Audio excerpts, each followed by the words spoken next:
Okay. And we're Nobody live. ever reads the emails. What's up? We always take after you, and you're just like, delete. Okay. What's up, everybody? Mike Frank with Christian Olson. The up, girls gang? are upstairs working very hard today, so they're not going to be on the podcast today. Sad day. Womp womp. I tried. You know, in the end of the day, I do what I can. What was this about? You don't read my emails? Nothing. I read the email. No. I read them. We've been saying this forever. Liv has even agreed with me. And you're like, oh no, Christian never reads them. But then I think everyone on the team just takes after you, and we delete almost every fucking email that comes in. I read them. That's debatable. If it's pertinent to me, I read them. This one said, is investing in real estate a good idea? 7 people whose careers depend on it say yes. Da-na-na. Does your career depend on it? Absolutely. Yeah.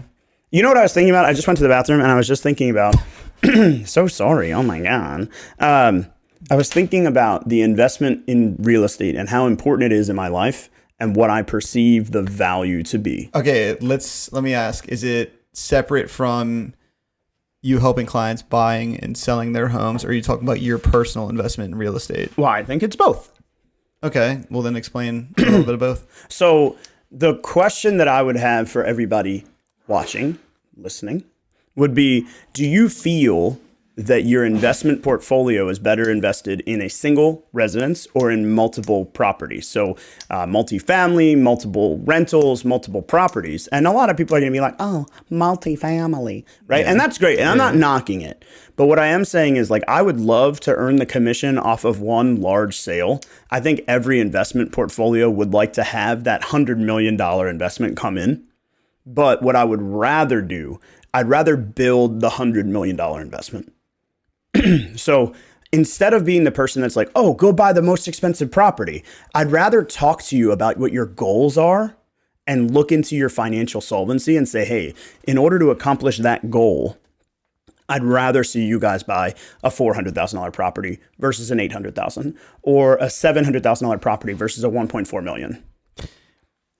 I agree with you 110%. I think a big problem is that people don't want to have the conversation. They're like, I don't know, worried or scared or whatever it may be. Like there's this like leap of faith, right? And I don't know, they always have this idea of what it looks like to them without actually understanding the reality and what their options are. I think we all do that. I think I'm a culprit of that. I think I know Amanda's a culprit of that. But I think that by having the conversation and being able to like look at it, you're able to say, hey, I want this or I want that. Go back to our book and talk about like our wants and needs. And we are created by years and years and decades and eons of people doing it before us. So it's not surprising that my brother, who was brought up by a family that had a home and invested wisely and did the things that they did, very normal middle-class family, in my opinion, got married to a woman that rented her whole life. It's not surprising to me that they struggled at the time that they went to buy a home, because it was a question of, should we buy or should we rent? That's not surprising. You've been looking at this for generations. Yeah. So I think, when do you think real estate investing really took off? Like, I don't know, because my parents, they've owned their home for, I don't know, 20, 23 years, something like that. You know, haven't invested in any other real estate, but they put it into like stocks, everything else, right? So I feel like, I don't know, maybe it's today's generation, today's world, like maybe there's a difference in how people were raised back then investing in real estate, or I mean, psychologically, think about it, right? Let's go back a couple generations. Or like the American dream is to buy the house. And so that's like the American dream and Uncle Sam and this whole thing, like join the military for the company, right? Get invested in the betterment of the country, lower your expenses, be smart, be frugal, don't use metal, don't, all these other things, because they were valuable resources to us at the time. So then those people grow up living that life, right? And then the next people grow up with the freedom of not living that life, and they create the opportunity to make the American dream even more formidable. And then people are taking the American dream and leveling out of it, creating opportunities for more people to become millionaires and multimillionaires and so on and so forth. And back in the 90s, the internet was just becoming a thing, and there were like the race to millions. Right. And now there's races to billions. Yeah. But our income streams are wildly the same. Right? Explain. Like, well, a high income earner back in the 90s might have been, I don't know. I'm picking a random fucking number. Pick a number. I don't care. High income earner. 5 million. Sure, 5 million. That's fucking wild, right? I don't know, you should pick a number. So a crazy number, right? High income earner. But today, 5 million is like a CEO level employee. That's a high level income earner, but it's not like fucking top of the world. Right. Top of the world is like 50 million a year, right? If you simplify it, right, a high income earner in my mind was like a $70,000 income back in 1990. Do you think, and I don't know if I'm using this correctly, but there's a higher barrier to entry for real estate investing? No, I think it's more difficult. Opposite. You think? Really? I think it's the opposite. I think that the advent of the internet took people from this person makes $150,000 a year. I want to make $150,000 a year. So this person leveled up and became $1 million income earner. But this person that doesn't have an income is now looking at $150,000 as a benchmark. So it creates more room. Yeah. It's like by widening your exposure, you're creating more opportunity for yourself. And I think that the internet has done that. We talked about this morning about there are people today that are so wide thinking, so incredibly wide thinking that they're going to make millions and millions and millions of dollars. We have the luxury of working with one, and he's a fucking psycho.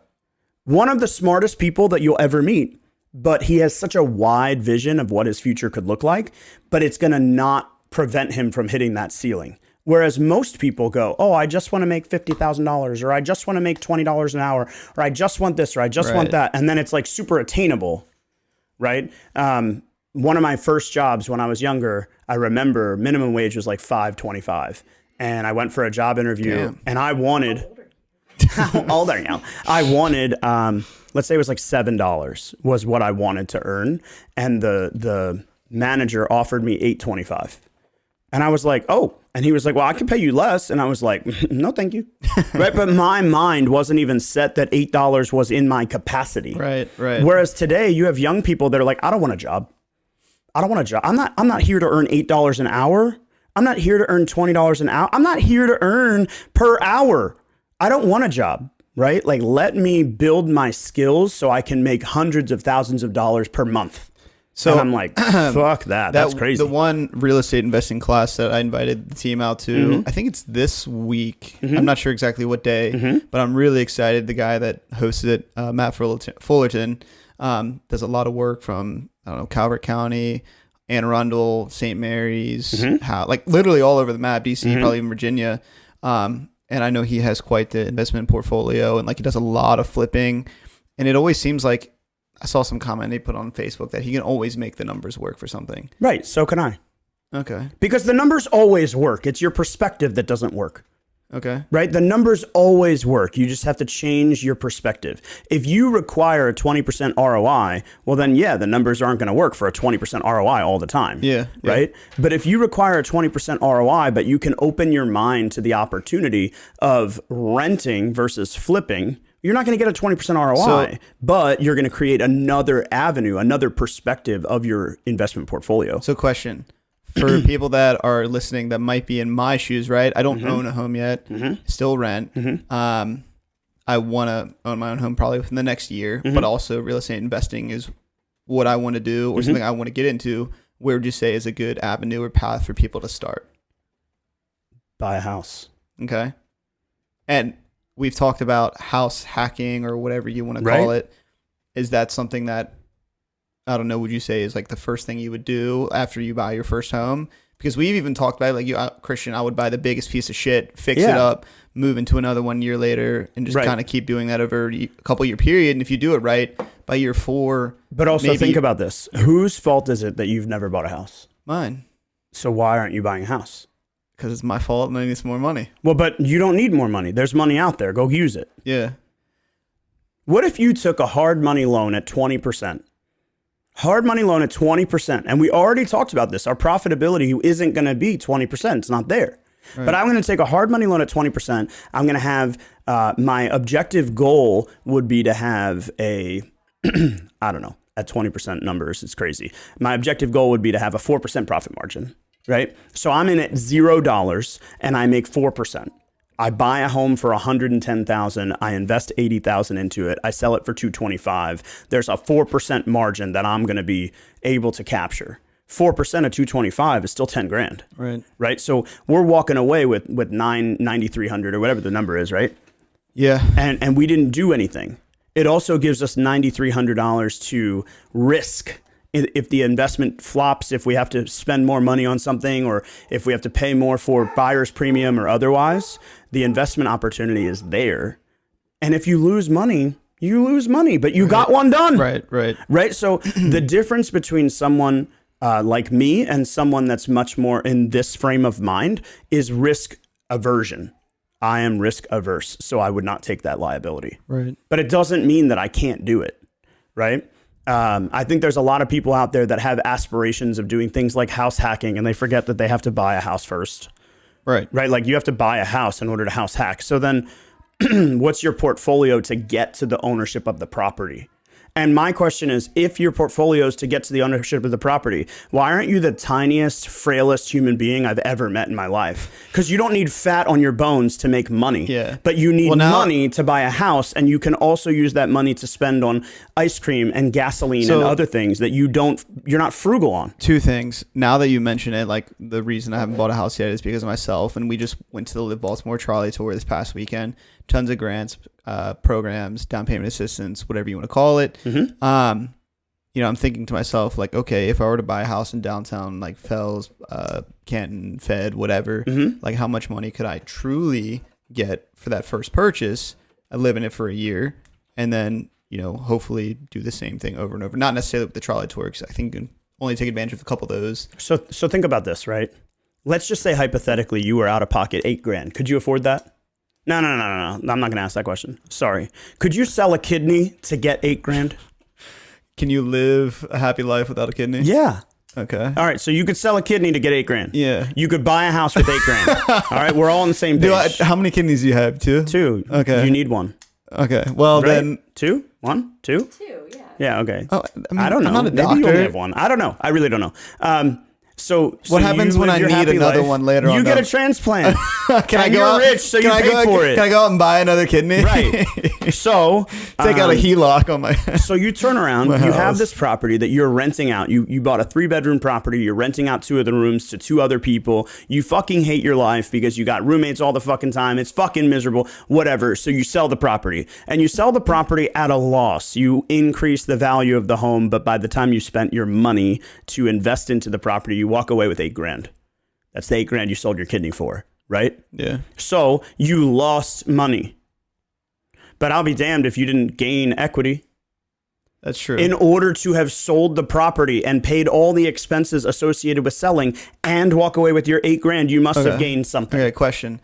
Now, another one of my clients hit me up late last week, wanted to get a home equity line of credit, but then also thought about purchasing another home. Mm-hmm. He bought maybe September of last year. Mm-hmm.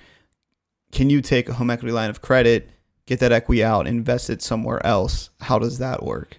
I'm not going to say that I know. I do know, but I'm not going to say that on air. What I am going to say is that there's opportunity and there's rules associated with it. Right. So a simple rule is typically you can't take a HELOC within the first 6 months or a year of your living there. Okay. So if you're there for a year and you take a HELOC, great.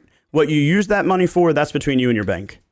But I think people are far too worried about cash flow, and I want to get people focused on equity growth. Also, I think for all the times we have conversation with investors or people looking to house hack or people looking to sell their home and buy another one, right? Mm-hmm. The one thing that we always mention, what is the number one thing that people run out of? Capital. Yeah. Well, and think about it this way. If capital is your limitation, then you have to stretch your capital as far as it'll go. But if you're not focused on that same objective, it all comes down to your objective. Yeah. But the key that I wish that people would understand is you invest into a 401k retirement plan, blah, blah, blah, blah, blah. You invest into the stock market. You do these other things. And I do too. Like, don't take this as I don't invest in the stock market. But what the fuck is your stock market doing for you today? Nothing. Nothing. Your stock market is not doing shit. And don't fucking write on our wall and be like, oh, I'm seeing 15% growth. I don't care about the one random person that's making it function. Yeah. Right? I also am getting stupid returns on some of my investment properties, but you'll never hear me promote that like that's the thing that we sell. That's a one-off situation. What we're looking at is if you invested your 50 grand with us, and you were to say 50 grand in the stock market, you would lose money to break even every single year over the last 3 or 4 years if you were in the stock market. Right. If you invested that same money with us today, you'd have something in the form of cash flow. And I don't care how much it is, but on top of it, every single year, your property is growing in appreciation over the last 30 years. Statistically, there's nothing anybody can say, well, in 2008, I don't care. Statistically, over 30 years, that has been the greatest investment in real estate history. And the other piece of the puzzle is while your equity is growing, you're also getting the opportunity of principal payoff. Yeah. So you're gaining equity in 2 avenues versus leaving it all up to chance. And say what you want about the stock market. It's a great investment and I believe in diversification and that's why I say it. But if you're not diversifying and you're putting in $600 a month into your 401k, retirement program, whatever that might look like, why not put $600 a month into your real estate investment portfolio, or fuck it, $100 a month into your real estate investment portfolio, $500 a month into your, your savings program. Right. And one thing, like I talked to a couple people that want a house hack and things like that. Right. And I've even played around with numbers myself. So like, obviously the numbers suck. Yeah. But they work. Right. But like the market's growing, you're getting your principal amount paid off. But what if you took another avenue, like instead of putting 3% down, you put 5%. So then when you go to rent it out, your cash flow is a little bit higher. Or what if you put a little bit more down, right? If you're really working on a tight a budget or you want a certain amount of cash flow, those are the things that you're gonna have to do. But also, like, what if you were to take, like, if somebody came to me and was like, I've got 12 grand. Yeah. I've got 12 grand. What do I do with it? I'm like, let's just buy the best property we can. Well, that one's too small. That one's not nice enough. That one's this. That one's that. That one's the other. All right. Well, I don't care about any of those things. I care strategically about what are my numbers look like on this property?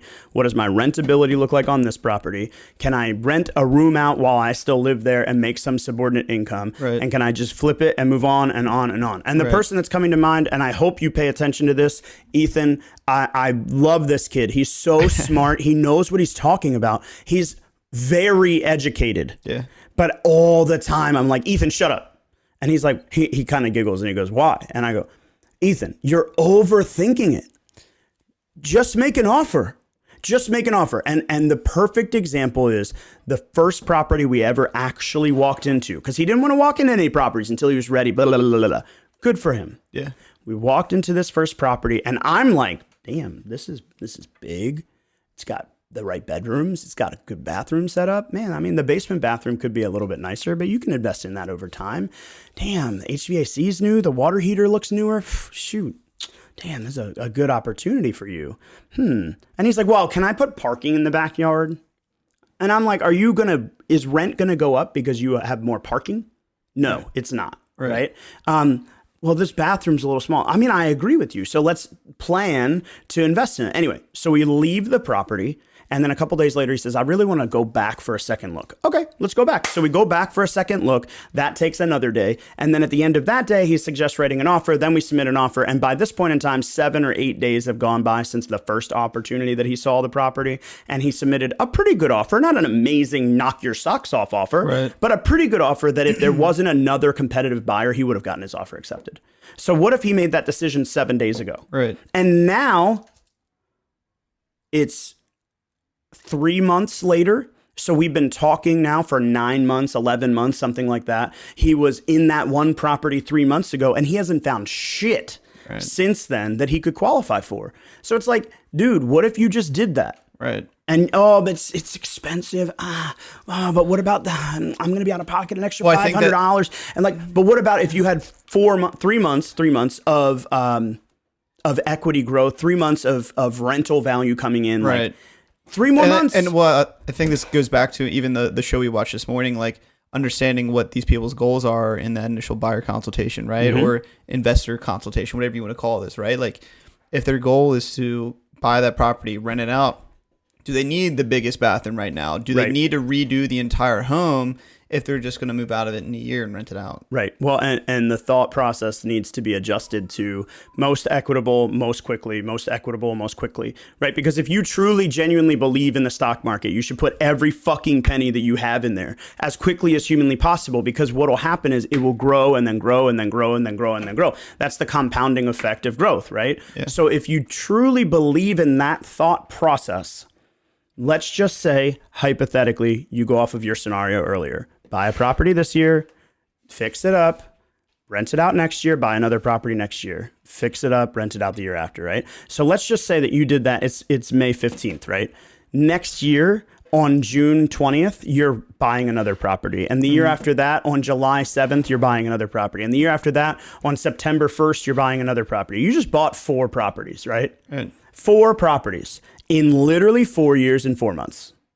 Or you don't buy a property today. You wait until July or August to get more serious. You buy a property in October, November, and then you're ready to do it. And then you move into it and you're living there. You're not quite ready to rent it out. It's not a great time to rent because, it's the winter, right? So then you wait until April and then you're looking to buy another property and you can't find anything. So then it's like August, and now it's August of 2025, 2024. Am I still in 2024? It's August of 2025. Yeah. Right? Yeah. And we only own 1 property.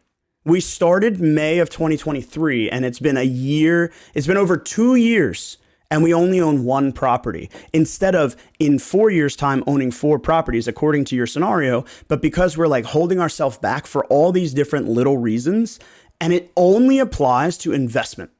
If you're buying for your primary residence and you don't like the neighborhood, you don't like the yard looks like shit, or you don't like the fact that it doesn't have an outdoor space or a walkout basement, that's fine. It's your primary residence. You're buying a pair of shoes, and if you like brown better than black, buy it. But if you're buying shoes from an investment portfolio, or you're buying a car to rent on Turo, or you're buying an Airbnb to rent on Airbnb, then you need to pay attention to what your audience wants and buy that today. Like, don't waste time.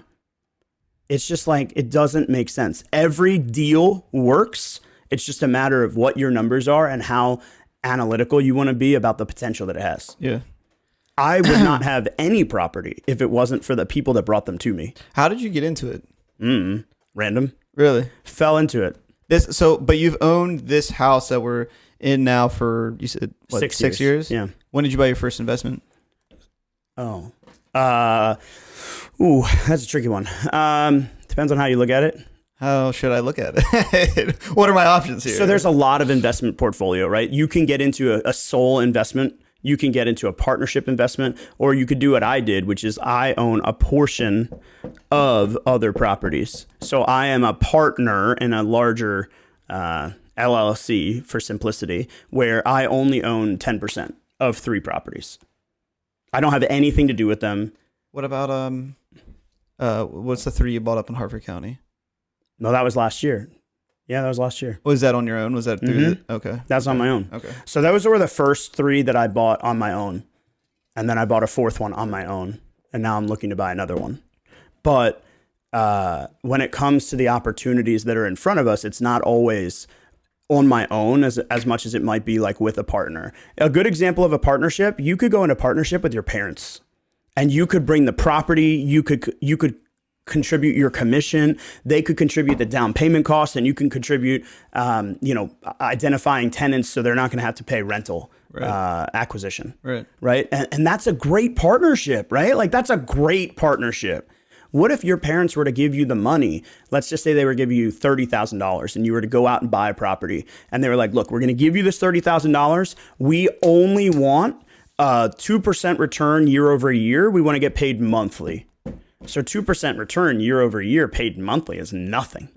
Right. And you're going to turn around and say, hey, I'm going to give you, I don't know, let's say it's a 10-year loan of the $30,000 and you're going to pay the $30,000 plus 2% every single month. That's a deal. And what if you own 70% of that property? What if you took all of their money, right? You took $3 million, bought a property, paid them back in 5 years at a 10% term, and then you own the property in whole subsidy. There's a lot of multifamily investors that are doing that. Let me get your money. I'm going to give you a great return. It's going to be all documented. It's backed by this property. I'm going to pay you back in 3 years. And then when I pay you back, you only own 10% of the property. So I own 90% of the property and I put in $0. Whose fault is it that you don't own property? Yeah. Right? Like, and there's so many people that are being misled by opportunities. Oh, you could do this. Oh, you could do this. Oh, you could do this. You could do this. It's like, yeah, these are all truisms. But instead of telling you specific things that you can do, I'd rather say you should talk to a real estate professional and create a plan. Yeah. Well, that's why, like, again, real estate investing is somewhat new to me. I mean, we've had one that was just Joe Wilson's home, right? Mm-hmm. That's a little bit different. We were kind of representing them and had investment in it. But in terms of actually going out and buying property or working with other investors that want to flip, that want to do something like this, it's still relatively new. So I'm excited to go to that class, and like having these types of conversation brings much more perspective about like what options are. Because again, like the first thing that just comes to mind is house hacking. I didn't even hear about this like multifamily.